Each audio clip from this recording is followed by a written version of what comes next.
Comme un régime alimentaire qui alterne en fait des périodes de jeûne et des périodes d'alimentation. Les objectifs principaux du jeûne intermittent en fait c'est la perte de poids mais aussi l'amélioration de la santé cardiovasculaire. Alors en pratique comment ça se passe?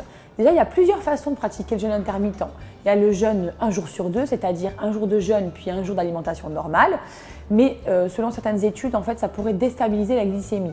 Il y a aussi le jeûne 2 jours par semaine non consécutif. Donc lors de ces 2 jours, en fait, soit on jeûne 24 heures, soit on consomme que 500 calories à peu près chaque jour de jeûne. Il y a aussi le jeûne partiel, c'est-à-dire le but c'est de consommer 25% à peu près des apports caloriques sur une journée. Ça revient à peu près à sauter un repas en alternant avec des journées d'alimentation normale. Il y a aussi le fasting, alors ça consiste à jeûner tous les jours mais sur une période de 16 heures au moment où vous le souhaitez.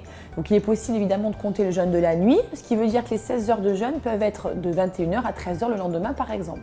Alors c'est quoi jeûner? Jeûner ça consiste à ne manger aucun aliment mais il est autorisé de s'hydrater avec de l'eau, du thé, des infusions et des bouillons de légumes si besoin. Qu'est-ce qu'on mange les jours sans jeûne?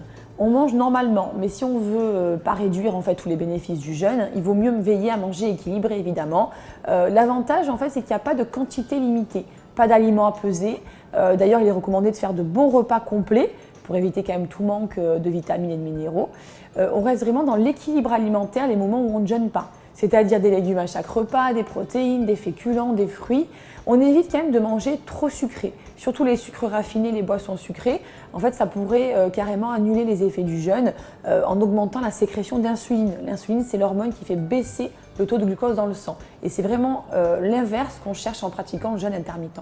Alors, il y a tout de même quand même quelques contre-indications, notamment chez les personnes qui sont diabétiques ou qui ont des soucis de glycémie et aussi chez les personnes qui prennent des médicaments régulièrement et de façon quotidienne. Concernant les bénéfices observés, donc majoritairement il y a une perte de masse grasse qui est observée notamment au niveau de la graisse abdominale puisqu'en fait le fait de jeûner ça permet de diminuer l'apport calorique moyen de la journée et donc ça fait baisser la sécrétion d'insuline, donc il y a moins de stockage de graisse.